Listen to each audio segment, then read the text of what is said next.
manheru vana vaMwari. Toda kuti tisati tatanga kutaura toda kungotenda Mwari wakatipinza mugore ra 2013, not by might but by faith. Toda kutenda Mwari, toda kungotora nguva ino tisvike pamberi paMwari tichivatenda. Takapfuura mune zvakawanda mukati megore ireri, but nhasi tiri pano. Kana aripo pakati pedu ari kuti Mwari thank you, simudza ruoko rwako patiri kunamata.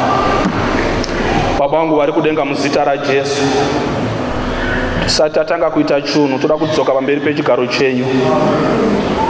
Makatichengeta, vamwe hatitofaniri kuva tiri vapenyu, takasviba pamberi penyu, asi inyasha dzatisvitsawo mukati megore ireri. Vamwe takapfuura panhoo dzokurwarira, shoko rikafamba vachifunga kuti hatichagoni kumuka, asi nyasha dzakatimutsa panhovo. Vamwe takakwira mudzimota dzikabheuka tikabuda, mwe takadya zvaifanira kuuraya si takapona. Vamwe takabatwa namatenda aida akatipedza, asi miJehovha Rafa, Mwari makatirapa. Vamwe muvengi chaiye nemajenzi ake akatirongera, tikaenderwa kun'anga, mazita edu akarebwa, mbiya dzikwidibigwa, n'anga dzichidzova, asi tiri pano nesimba renyu. Toda kudzosera mbiri kugwayana, makafanira kukudzwa. Chitipai simba rokutarira gore ra 2013 in faith, tichiziva kuti kana munesu ko munhu ungatiiteiko. Da kutenda Baba matiunganidza pano, da kutenda ine chipo chemvura iri kunaya. Tinokumbirawo mvura yomweya wenyu, the latter rain, izadze mukati meimba ino. Fill this auditorium by your presence. Chikuru chataringa pano kuzonzwa imi muchitaura nesu muzita raJesu. Amen. Toda kutenda Mwari watisanganisa mukati megore ra 2013. Chiti Mwari dai atitungidza nomweya wake tagona kupfuta nemhaka yekuti zvatinotarisana nazvo mukati meupenyu hazvingodi simba riri ordinary. Zvinoda kuti Mwari ati connected to the powerhouse, tigone kusangana nematambudziko ose atingasangana nawo mukati meupenyu. Pavhiki ino hatizonyanyi kumanyamanya mukati mebhaibheri, tinenge tiri panzvimbo imwe, ndo patinenge takabhesa tiri mutsamba yazvakazarurwa, tichifamba nethimu inoti faithful unto death.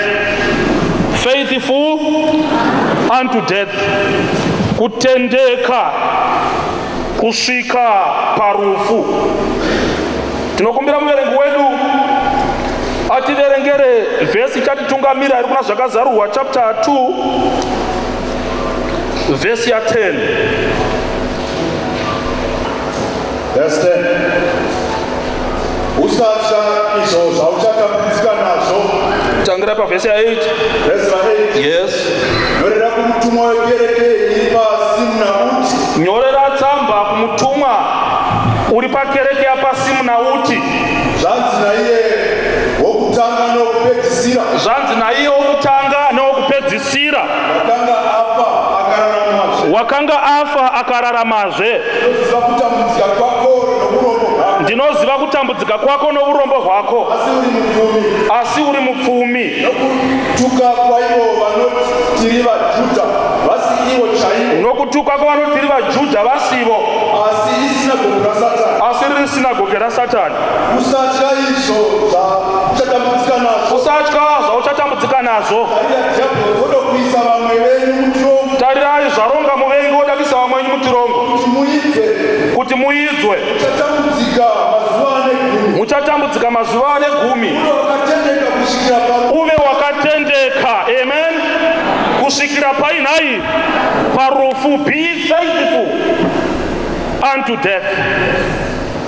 Ndiko kupa korona chimirai zvenyu. Ndo pane dingindira redu, tisati tapinda mukati menyaya yedu.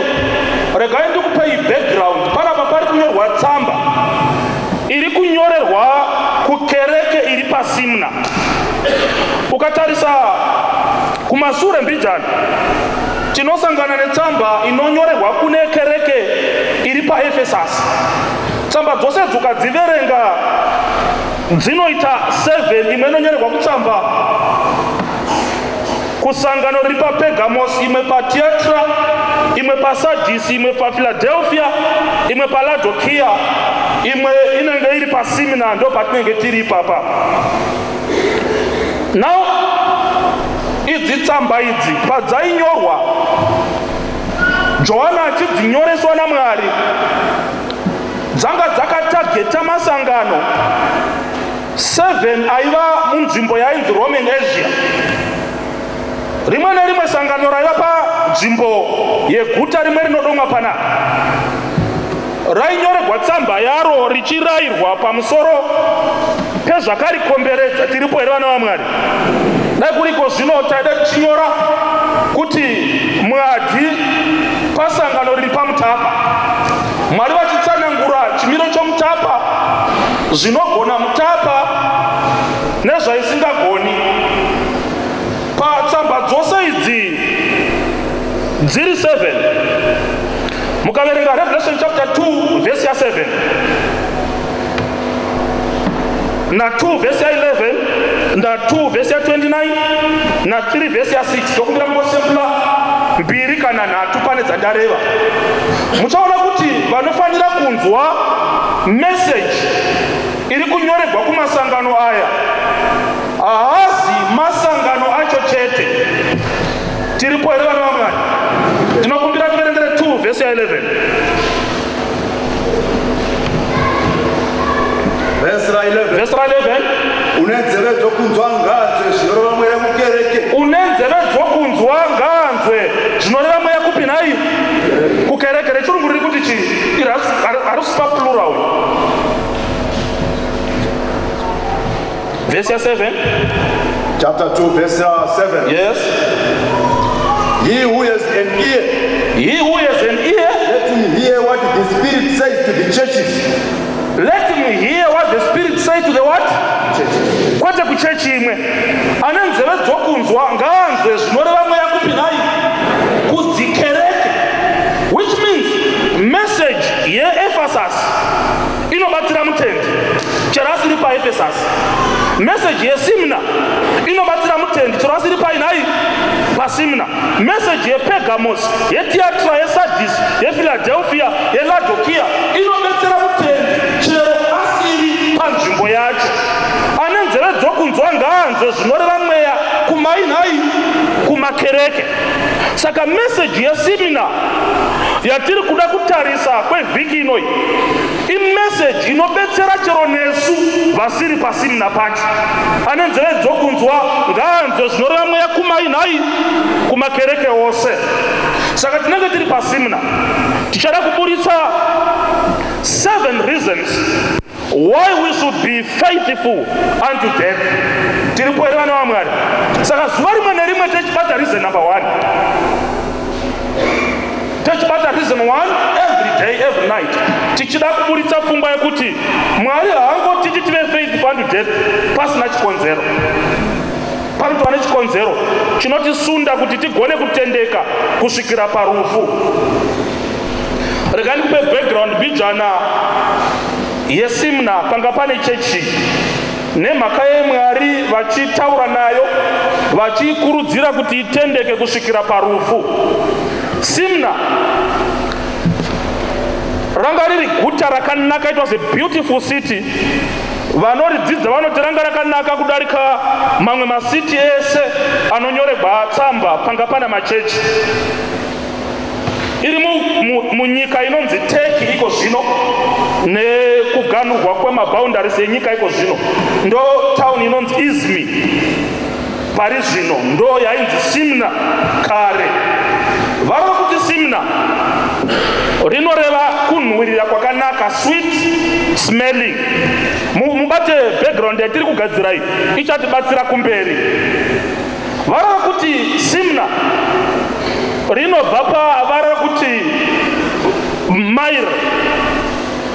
zviya zvainhuhwira zviya ukaverenga pana Matthew chapter 2 verse 11 unowana vachenjeri vokumabvazuva vaya vachinda nezvinonhuhwira zvikanzi nemura negavakava nezvimwe zviripo. Ndiyo mura yacho yanga riri wedhi rechihebheru rikazoiswa muchigiriki ndobva razobuda achinzi simina. Saka simina zvinoreva zvinonhuhwira zvakadini hai zvakanaka, ndizvo zvinoreva vara rokuti simna. Chinondinetsa pa perfume inonzi simna iri very rare pakushanda kwayo.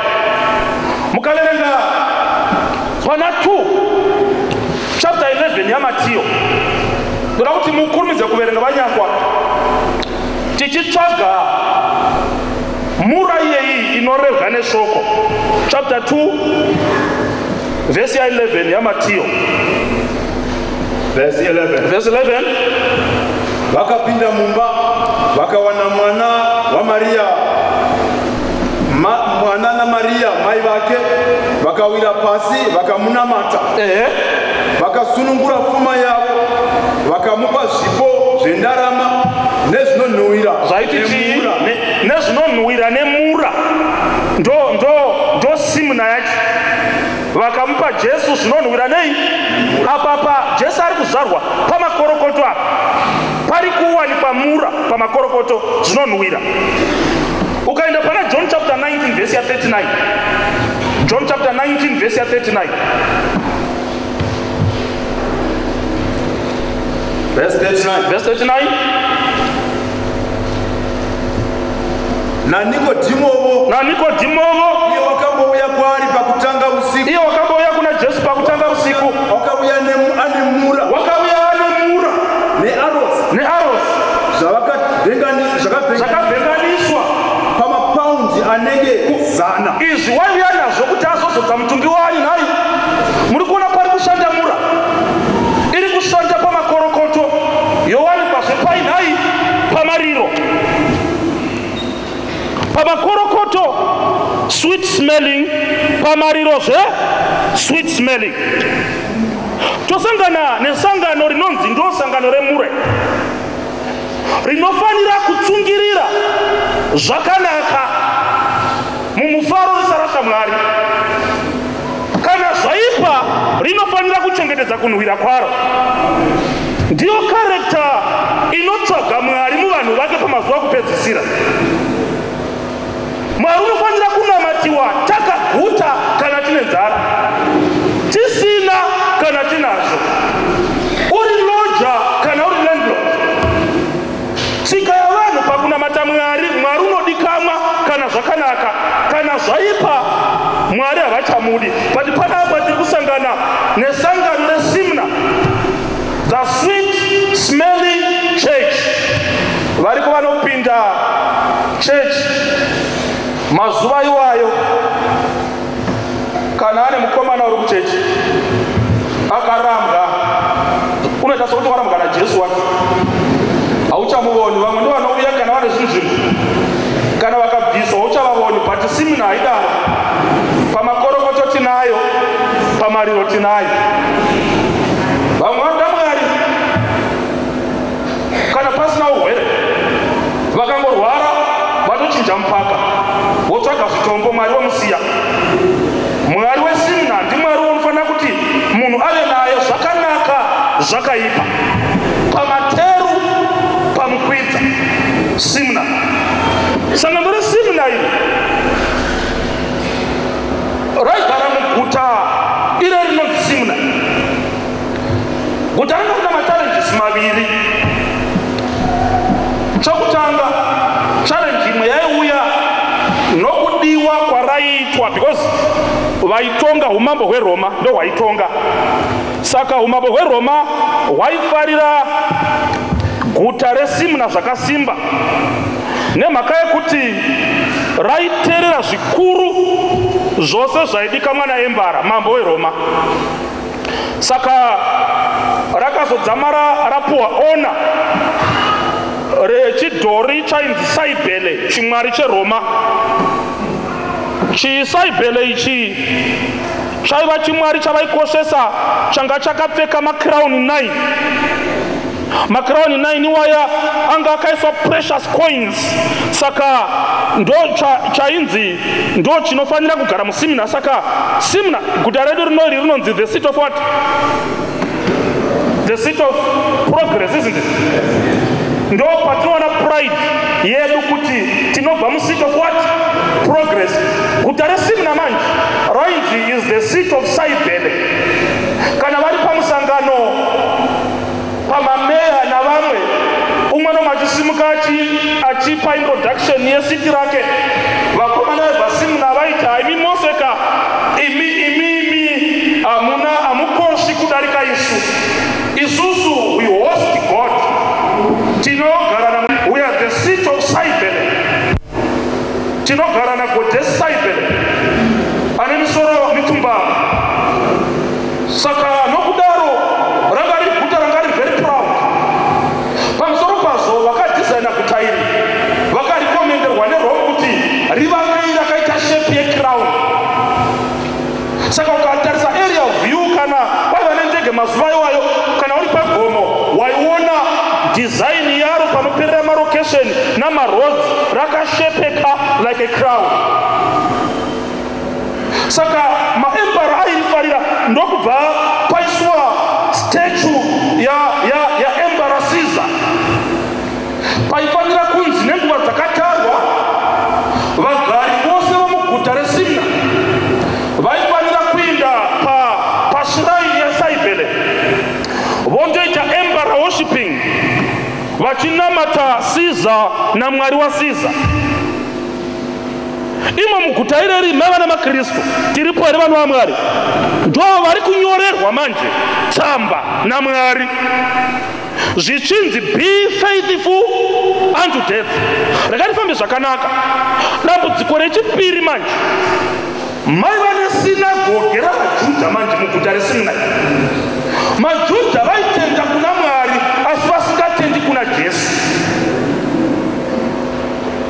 Saka MaJudha anga asingadi kuona munhu anonzi Kristu, because kuti munhu anzi muKristu unenge atenda kuna ani nai? Kuna Kristu, kuna Jesu. Saka MaJudha aibata munhu oga oga atenda kuzita raJesu apinda musinagoge ravo vaibata vachiuraya. Kana ukadzingirirwa uchibva musinagoge unosangana nevanonamata saibhele manje vari kutonga voti aizve endei kuchechi kasaibhele tindonamata saibhele mwari waembara. Uri muchechi musinagoge hauna zororo, wakuda zvekunyika hauna zororo. Persecution home and away. Panguva iyoyo pane muchinda aitungamira sangano. Muchinda uyu wainzi Polycarp, bishop wechurch Polycarp. Polycarp unobatwa navakomana the Roman consul zvikanzi ndiwo unonyengera vanhuwe kuti vasanamata saibhele wedu. Toda kuti iwe uchimirira vaKristu ivava uya kuno pachistage chaCaesar chiapa nasaibhele pasuraini ndobva atogwa mudhara uya wanga akura 86 years ndobva vatora bhishopi uyu ndokuinda naye zvikanzi tinokukumbirisa. Unoziva pakadaro so unenge une dzimwe shamwari dzako nevavengi vako wakamboda kumbobatsirwa navanhu vakati ubetsereke. Hamuna kumbosangana nezvakadaro? Maonero anenge angosiyana kumasolution but vachitokuda munofanira kuona vanhu vanokudai chero vakarashika kumasolution avo. Uri munhu unokwanisa kuudza kuti ramba murume achitochema iye akarashika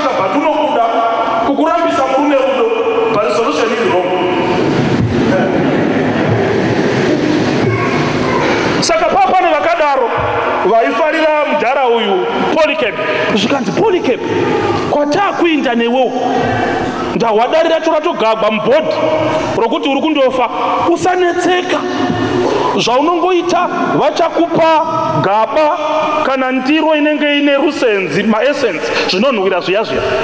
Vagoti kwauri nokora zvinonhuhwira uise pamoto kuti tipisire zvinonhuhwira kuna Saibhele naEmbara Caesar. Saka we zvaunongoita so usanokoresa. Haiwa, unongotora kapinchi somunhu anoisa munyu muusavi, kapinchi somunhu unorungira munhu weBP, unongoshunya.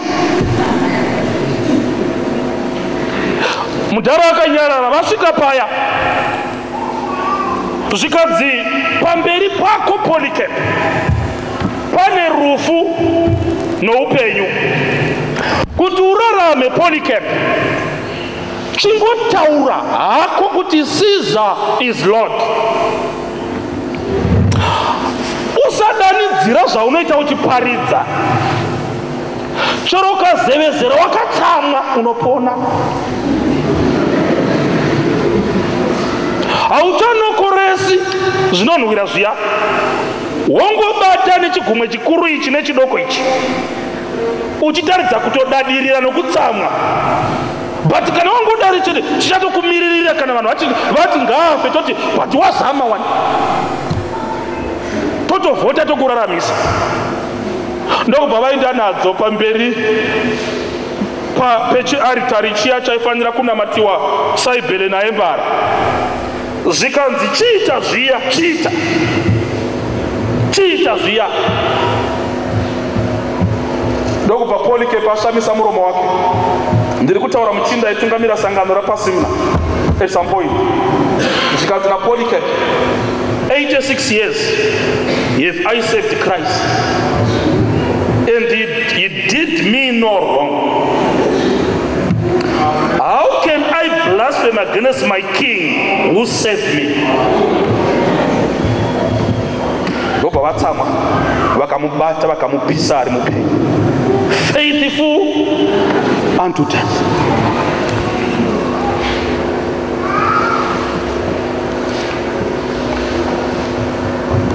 Vana vaMwari,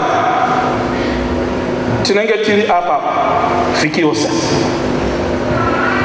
Ina handisi kuti unamate Mwari wangu nokubatirwa. Torakupa marizeni anobatika ne uchifanira kutendeka. Amen. Zvinobatika chaizvo. Why uchifanira kutendeka till death? Why uchifanira kutendeka till death? Unoziva kumwe kunyaradzwa pamariro wafirwa kunotsvaga kuti unokunyaradza wacho ndiani. Wakamboona pamariro mai vachiramba vachichema, pakasvikavo chimwe chimufana chinorisa ng'ombe pa headmaster pa neighbor paya, choti nyararai. Vandaso vatachirumaniseri kurubokoso. Nyararai kani, nyararai, musachema, musachema. Avambo uso kuti vanyaradzi. But chikomana chataura mashoko kunyaradza. Same language. Avanyararai. But pakazosvika mukoma womurume unobva America. Ivo mai vaichema vachiti vana vechikoro ndopinzigwa nariko. Zvafa koimba iri pafoundation yopedzewa nani pavoti chevuso vosangana nezibaba mukuru rokuAmerica rakasunga makorobhande dumbu ndikoko roti mainini nyararai. Vanosimaira misozi chicheka matana vachianda baba mukuru sirinanodeka gwenichikomana tokunezesha chasiyana apa wanyaradza wacho ari kutaura kuti nyararai akakodzera kutaura izvo nokuti kana apedza kunyaradza maiguru zvonzi ndipei passport kana vasina ndipei bhedhirefu emergency netamari passport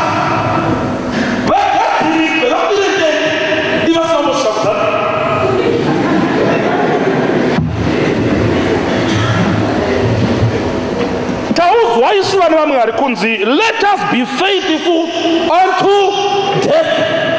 Izvi hatingodi kuti mumwe munhu atitaurire. Kana tikaudzwa nasabhuku kunzi tendeka kusvikira parufu ndomubvunza ndiwani unei. Tongora mandakamira zvinhu zvabheri ugonditirei bakari kutaura wacho kutendeka kusvikira parufu.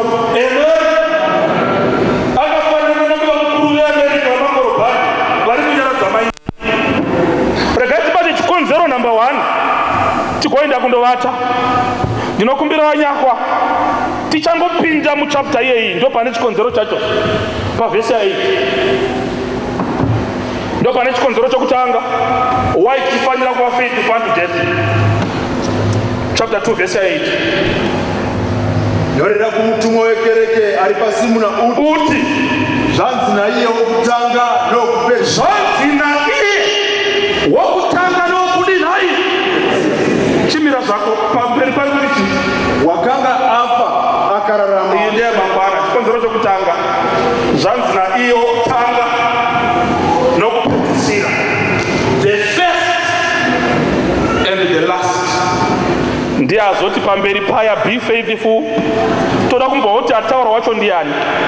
Reason number 1 why we should be faithful unto death. Reason number 1 ndeyekuti wataura wacho is the first and the last. Ndikangonzwa izvezvi ndinotendeka kusvikira parufu. Uripo here musikana? Usazvirasha because vakomana vanetsa kuwanikwa muchechi. Mwari vari kuti be faithful unto death. Ari kutaura wacho kuti ndirini konroka ndiye wokutanga nokugumisira. He is the first and the last. Ukaona first and the last ati relaxa. Usazvinetsa nokuparika ye ndingasafa ndisina kuwanikwa. Ko kana ukafa wawanikwa zvigodi. Teerera zviri kutaura first and last. Iye wokutanga nokupedzisira. Seri kwake uko hakuna umwe. Muripo here vana vaMwari? Kumberi kwake hakuna zvimwe. Unakonzwa vagara tsanangwa musha vabva kudhorobha vandoona mwana chirenza kawei wamba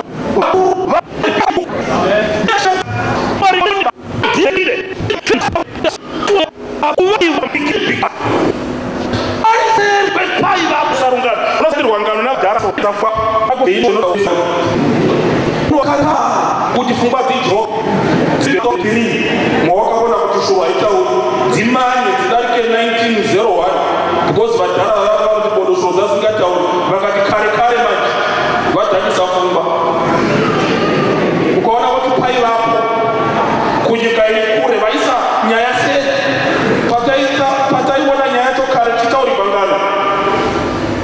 Pane nyika yekuti pane gomo poita panotaso kusangana denga negomo kweblue gomo renge risingaonekwe miti ndo pataifunga kuti ikokoko kuseri kwacho kareto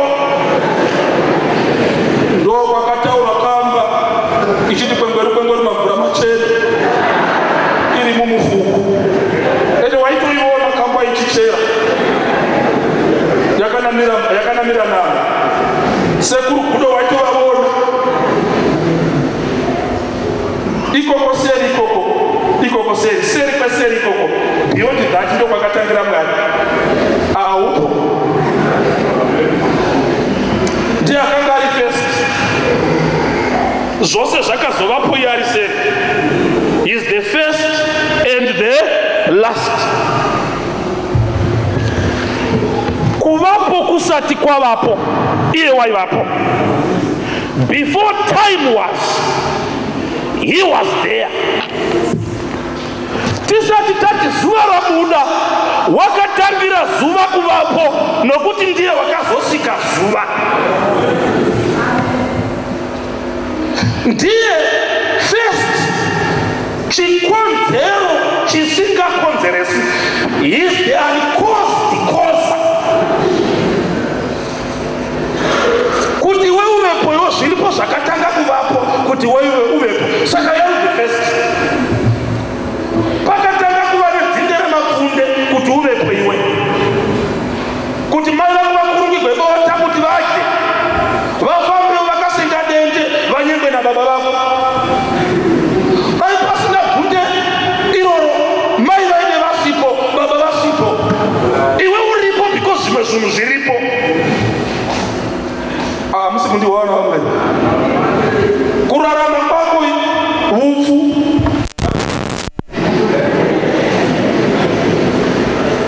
Tikazvibvisa upo.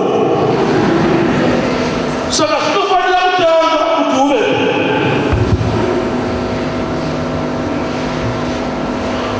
But first uyu watiri kubereka ndiye honzeri isingakonzeresi. Chacho nokuita basa rokukonzeresa iye asingakonzeresi. Kusunura kudai. Kusunura kudai. Isaini ya kupapiri. Ministry of Education akakuipoya dai siyo wakafa. But in the first and the last, akonzeresi. Ndiye ari kusvika pauri achiti chiko chinokunetsa. Be faithful unto death. Ndo reason inoita kuti nditsungirirewo. Choro ndichiwa ndinowa ndichimuka ndakatarira mberi. Because iye ari kuti tendeka. He is the first and the last. He is the first and the last.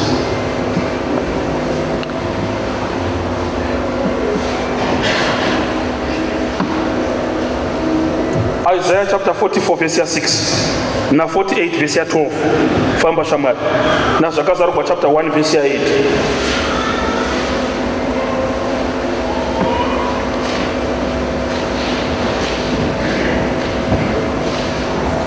Isaiah 44 verse 6. Verse 6. Yes. Zvanzi naJehovha Mwari wavaIsraeri nomudzikinuri wavo Jehovha wehondo. Yes. Ndini wokutanga nokupedzisira kunze kwangu hakuna Mwari. Amen. Pasaina. Ndini wokutanga nokupedzisira kunze kwangu hakuna Mwari. Verenga 48 verse 12 ya Isaiah. 48 verse 12. Verse 12. Verse 12. Nditerere iwe Jacob. Newe Israeli. Wantakadana. Ndini iye. Ndini wokutanga. Ndini wokupedzisira. Wasaina. Revelation chapter 1 verse 8. Verse 8. Ndini Alpha na Omega. Ndizvo zvinoreva Ishe Mwari. Hallelujah. Uripo wokutanga aripo. Uchazovapo.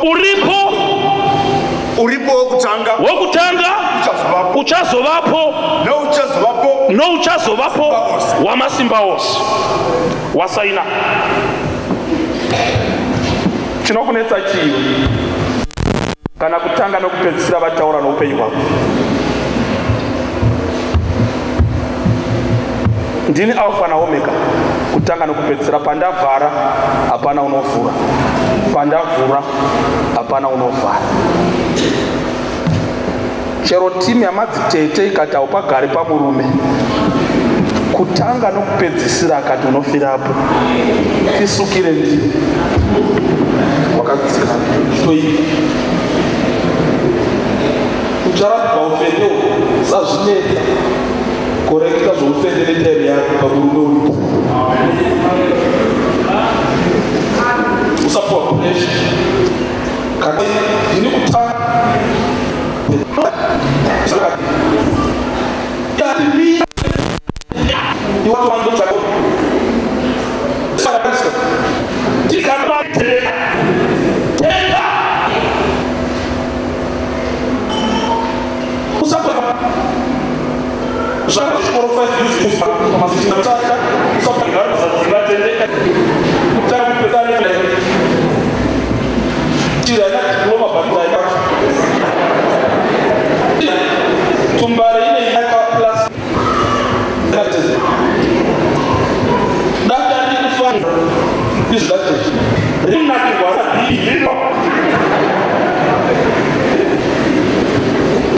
Relax.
Zaitaura zaidi chitire gai musati. Shako be faithful. Tinonetsa kutrega wa faithfulness. Tisingazi kuti wakati tichitendereso ndiye kutanga nokupedzisira.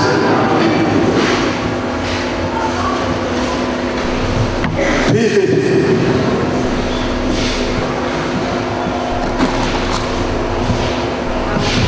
Wasaina. Ende Mwari sakutanga nokupedzisira ka anofarira kungotanga zvimwe zvinhu zvisina umwe unoti ndakambozviita. Unofarira kuita izvozvo ukatarisa muBhaibheri. tofana kudzidza nyaya iyo kuti batsirwe pakutendeka. Unofarira kungotanga zvinhu zvake zvisina kumboitwa kana nomunhu, zvisina kumboitika, because ndiye unofana kutanga nazvo, because ndiye kutanga wezvingaitiki. Wakasvika kuna Sara naAbhurahama, tisvikewo panapa. Mbuya kuchava nomwana, zvikanzi nambuya Sara chigarire, zvakaputikira. Sara ndokuseka, because waiziva kuti izvo hazvina kungoitika. Zvino kutanga wanga asvika, waida kuzvitanga nawo. Kazi Sara waseka, zvikanzi handina. Kazi nomutuma waseka apa, Mwari haana kutora ofensi kuseka kwaSara, because wakamuuya urombo. Nguva yafamba, chembere yakwegura iyi. Obva 75 chembere motoziva zvatinoreva. Kutanga akati ndodzanike, ndine kutanga. Ndoda kumbotangisa kaprojekti kamwe kasina kumboonekwa. Usafunga sokuti Mwari ndiMwari unotora masakasi ekovhu yaasina kutanga nayo kuti andosima kukapaka. Mwari unotanga. Haadi kuzova munhu kuti ndidakara paruboto wakandikuudza zvakurima baba wakabva kwangu wevherivheri. Haade.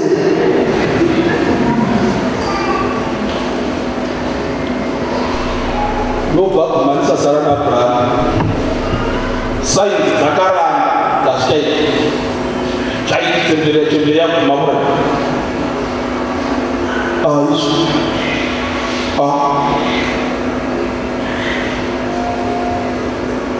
Wakutobodzokera kulisti historical memory. Chembere yako dzaukabiwakabiwa. Ndozvaipotaura vanhu kare zvichafiteza ko vachiti mwana chinokara.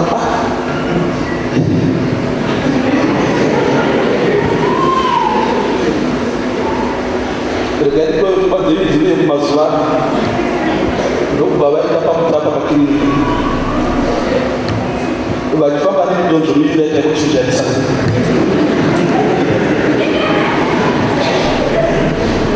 Arthritis yakakonesa chinondo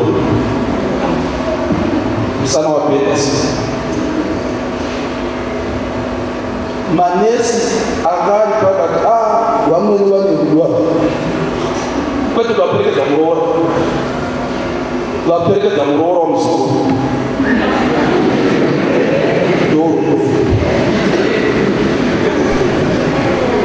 vochiona chembere pakiri vaya vangavasoseta kukando muroora wamusoro uye wamira pasikero imberi vaona chembere voiya yatodonzva pepisiki kanziiya naimbuya kata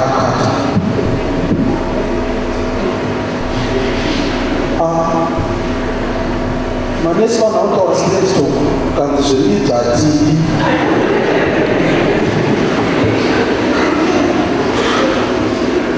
timati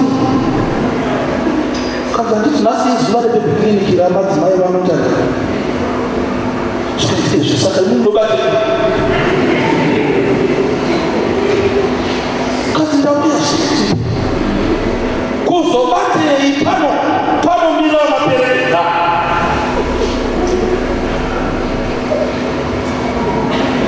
zvikanzi handinowana perekeza ndauya ndoka kanzi chembera ndezvomidhobva amudana vaya magiriri kanzi yamuzona mashura apo apesimudza bapiro ravo shuku yakadai zvikanzi saite mometi kanzi muchembera kanzi shoko imunokonedzeka nego zvino zvehurumende izvi taitesti yacho vatora zviya zvekutesisa vaita mulezi vachitambura nekuseka zvikanzi muchemberekai zvemidza chii vamwe vabvunza unobve kumuchembero zvikanzi harizvo mudzimai mugara uya unogara pamitema unozwa kana une foundation dzadzimwe dzakawanda kazaruka kushinga chipotesa paanodai vavona dispositive pregnant kanza kweva maketeni hamuna chiita zvakakuitikei zvikanzi izvi zvataa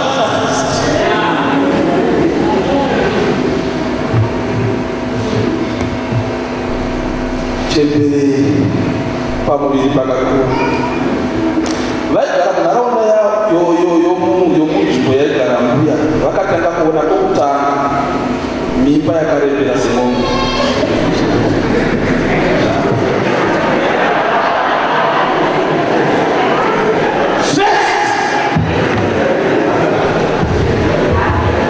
vaiuya vachizoti shuwa makorokoto zvikadzimoto pasina kumboitika izvikadzi aizvi wandinotenda kwari unotanga zvisina kumboitika is the first and last. Usamufananidza nevanowanikwa pakati usararama upenyu hwako uchiti hazvina kumboitika. Iye mutangisi wezvisina kumboitika ndiye ari kutitendeka kusvika parufu. Chero vakomana vakashaikwa uchitsvaga nemeso ako ndinogona kukusikira umwe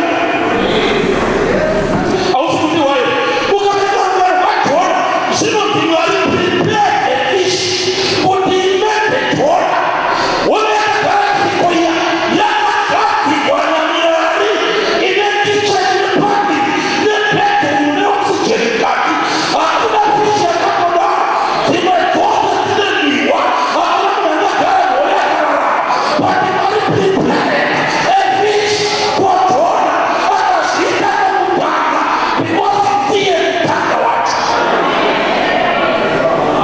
Mozvinetsa nesaiti kwazvaasaitikani hakuna hove yakakudaro ingamedza munhu because yakagara muchedza iyi hakuna oxygen aiwata Mwari haadhiri nezviripo anogona kutanga zvisipo kuti zvinepo because ndiye kutanga nokupedzisira ndiye kunditendeka.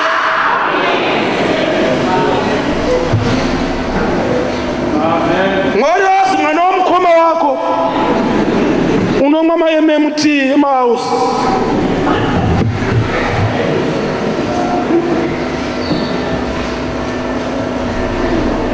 oyo navaisraeri kubva Ijipita. Ivo vanga vajaira ukabereka jogirasi zvakanaka kuinda Kenani vaida vakangodzvamba napaseya vaingosijambanga vachinotsvaga mashuku muKenani namapundi amazambiringa ungoti manye wotodzoka. Zvino hapano variriziwa manje naMwari zvachinja nenyika yechipiki zvikanzi ariozvo ndichaisa gore masikati neshongwe yemoto usiku ima hamuzivi nzira zvimwe zvinoita kuiziva takuvati hauizivi nzira yangu yakasiyana neyako. Mwari unoti pfungwa dzangu dzakasiyana nedzako. Havano vamira paattention vamaka gore manje havotevera gore vakaona gore rachinja rasiya roti yauya mashuku vendarakati varoenda kugungwa dzvuku kana vadhara vokurizina gore racho kuti makore akawanda mudenga painenge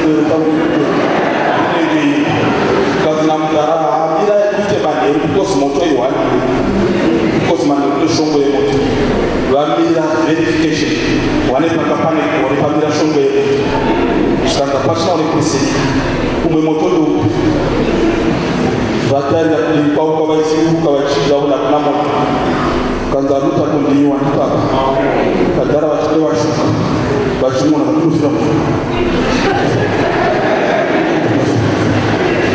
ukamuvereka zvakanaka kwando pavaitaura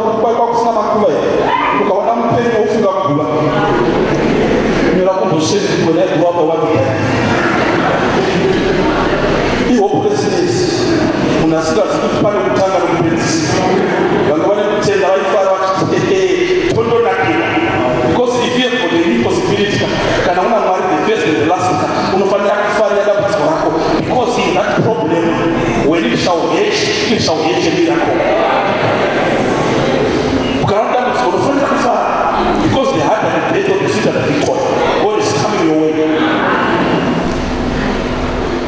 Unozwa kwa employer so the news that was there to use wakati ambishi nikunyura unai ishungu pasina bonje mwara kusumuta solo suza mabo beka mapisa kuruba can live a zero day can live from the sewage to the sausage from nothing to something unozwa kwa pana kwa kushauri brother moto mufaira rake tasa nakala chimono chupa Mungu wale bedi pastor supervisor wale pilo chokude ni plate atloga wale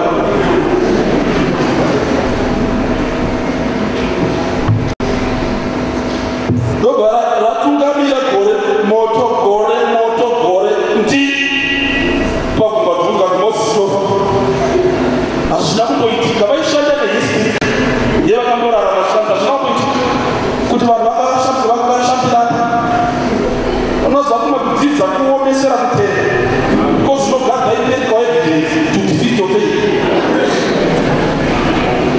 vesaidze mugungwa vachitaura mukadziriko zvidara zvakagara pamusangano profesa remuvura vachitaura vari paguru moto wakamira zvikanzi unotisakasitaka zvezvura vachipidza matirabs muna mashaki iwakupera shaki inoda vanhu kavanganisa teguta padara chikwenda sivazima mabvi akatunga shayela moses akadilakisa unoziva vatistada dambudziko rako so inonzi analysis by paralysis tanakurisoti zvino ndinokora mari yakati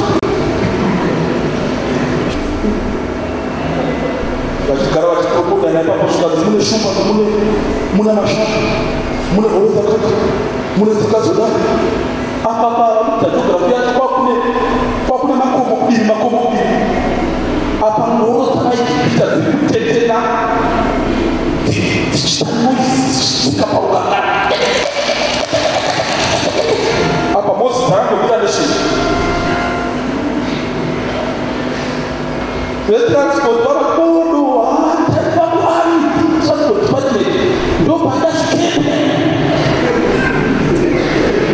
zotozvani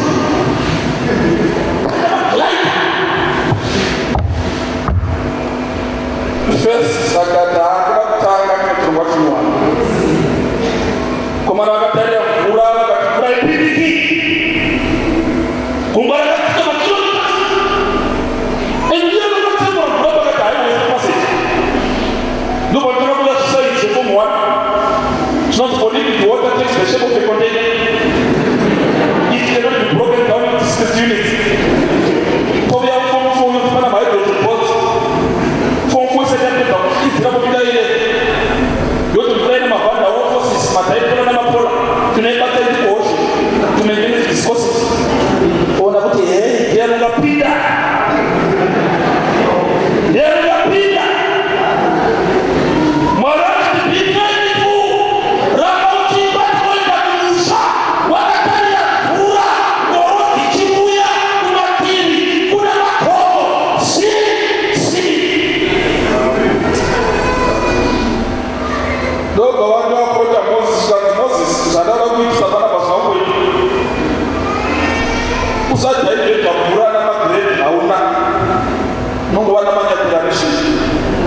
akatarira kudenga akavo akabara judgment anaona matanga mamurese wangoti God bless our food one zishwa pari kausatopera zvazotoita ndomuneindastri yake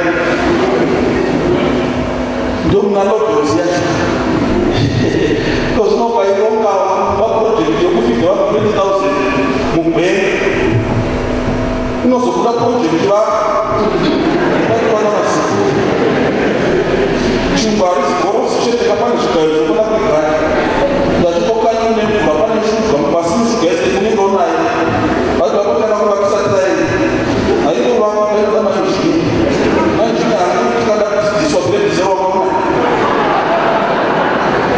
college wakaunai tazvingobiki tazvikupa matirei esidzidziswa wakaunai kusukuro kumaisi yanga yava mamekara achisanga atendo achingobiki pasina nyisa enga yanga iyi ndapapurojekti yacho vaizvarana vakazvarana vachitova pachizvarana unozovaenga bhibhile isi zewazi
Kau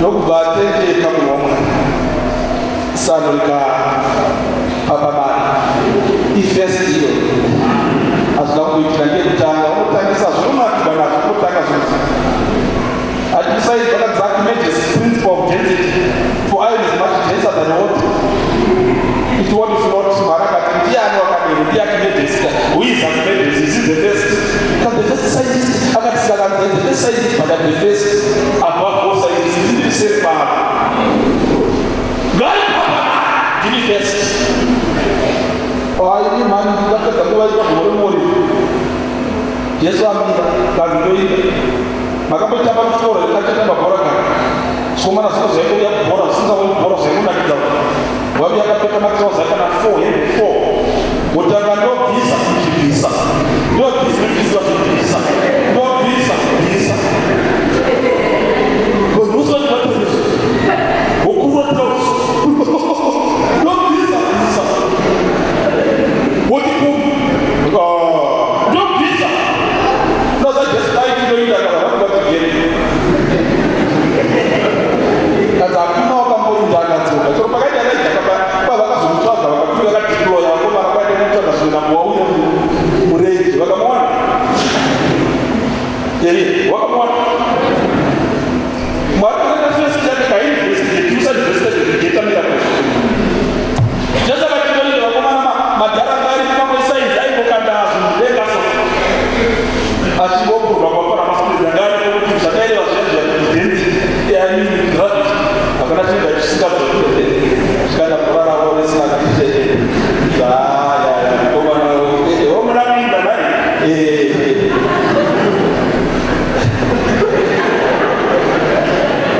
omuina mudenga wakatogwa mutumwa akati naivakuegariya makamire makatarira kudenga uyu Jesu wainda sokuinda kwaaita ndiko kuuya kwaanori nai kwaanoita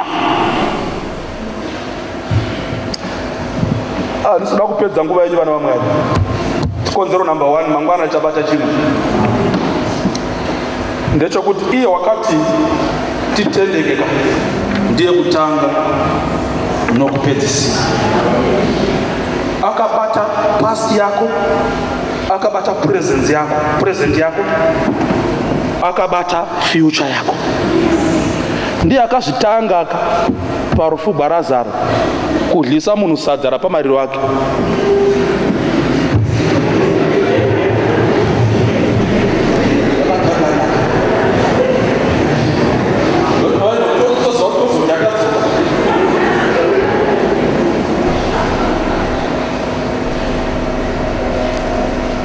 vadzoka kuya kundotariratarira kuva chaira vanhu vamira kuti zviranaka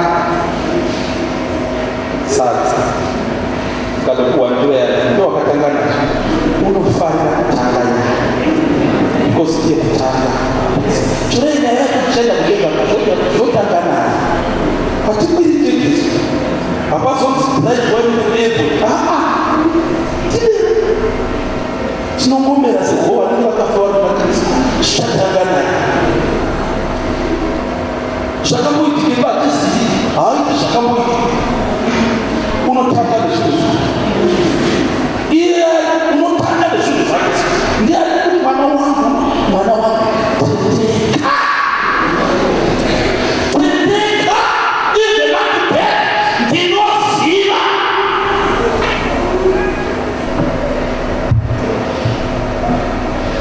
pamanero anasi tine chikonzero chatabata why we should be faithful because uyo wataura ndiye kutanga nokupedzisira tendeka zvinoenda nokupinda kunovatsvaga mari tendeka mari akasakupa kunoiwana muna muwaiwa kupasezvi vakufira musenzasi ngo zvinoenda nokuchena kuparuka hana nebhibi inotendeka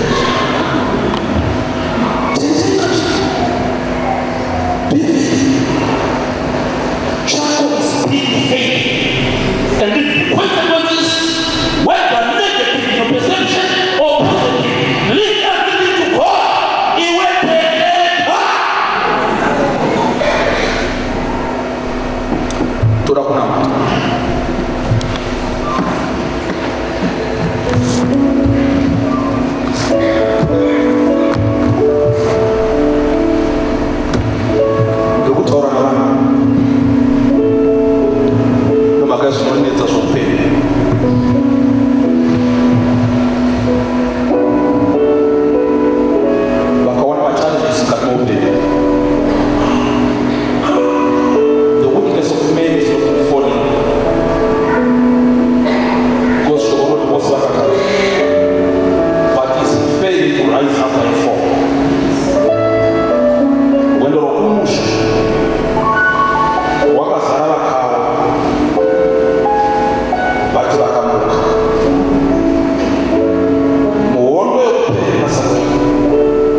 nemhaka yekufundisirwa namachallenges oupenyu hatinganyaradzi nechikomana chapanext door kuti tinyarare pasina chikonzero. Toda kunyaradzwa nomunhu anogona kuita something about our situation. Mauya mataura nesu panguva yavanero vanasi mazvizivisa kuti handikozi Mwari ndiri Mwari mukuru. Hamuzi Mwari munogara mubhotoro muprofita wenhema mumvura, hamugari mumucheka wen'anga, hamugari mudombo rekwani navaruka, hamugari mupiyai, hamugari mutambo dziri muzviuno zvavanhu, hamugari mutimi, hamugari mumatonjeni. Matonjeni is too small to host. Hamugari mahendechizi, munogara kudenga ndo chigaro chenyika chiri chitsiko chetsoka dzenyu.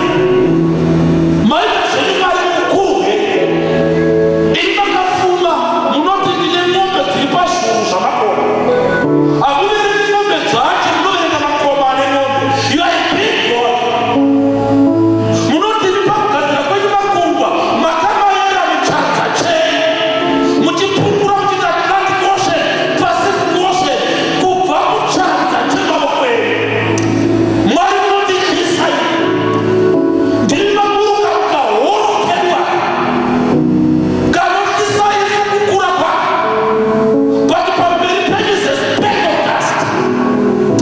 Mukatarisa umwe noumwe wenyu mukati bvudzi rako riri dhamba dzinopfaura, mukaita stop low mukazevezera muchirikadzi, mukati chirikadzi be faithful, I am in control.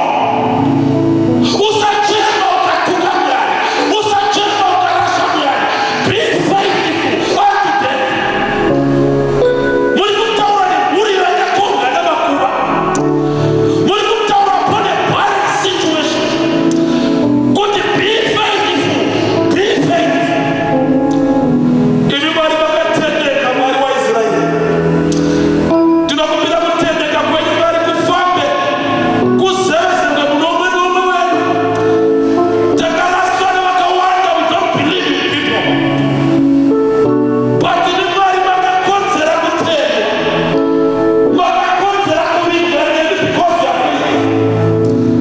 Makatendeka baba vangu, unoisa vanhu venyu vakasvibisa maoko kani maoko enyu baba. Mukutendeka kwenyu tipe simba kutendeka zvamakutenda, because munacho chokuita noupenyu hwenyu muzita raJesu. Amen.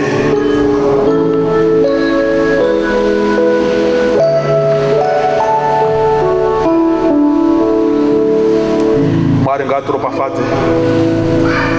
We shall ask Brother Bellamy to give us a special item. Vapedza kuimba tikuwana munamato weropafadza, tikoenda kudzimba dzedu, Mwari vatiitire zvakanaka. Mwari akuropafadzei. Mauya mvura ichidai, it's a sign of faithfulness. Rambai muchiuya, Mwari vakuitire zvakanaka. Mwari vakuropafadzei. Amen.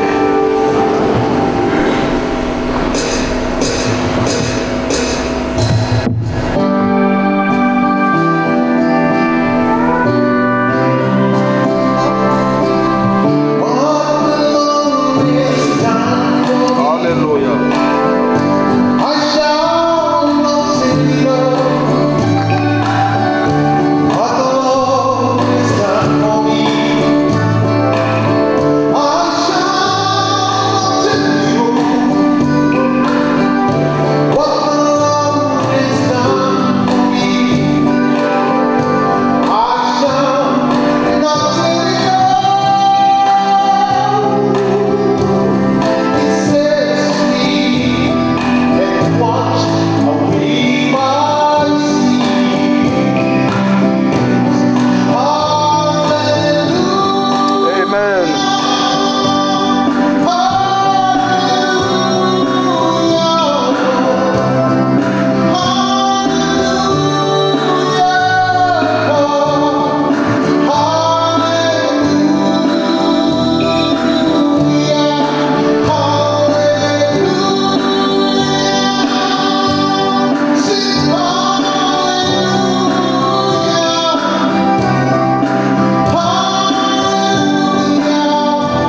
ropafadzei. May the Lord reestablish you.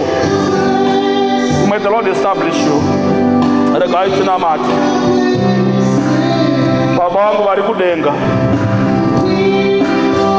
ndoda kutenda nehama dzangu Baba vari kuti ticharegere kudzoka taimbova mudanga nemhepo dzomuvengi takasundirwa tikabuda kunze. Imakanga makamirira zuva rakaita sarino. Tiri kunamata kuti Baba reestablish them again, nokuti nguva yapera. Muvape simba rokumira in faithfulness muzita ra Jesu, muzita ra Jesu. Amen.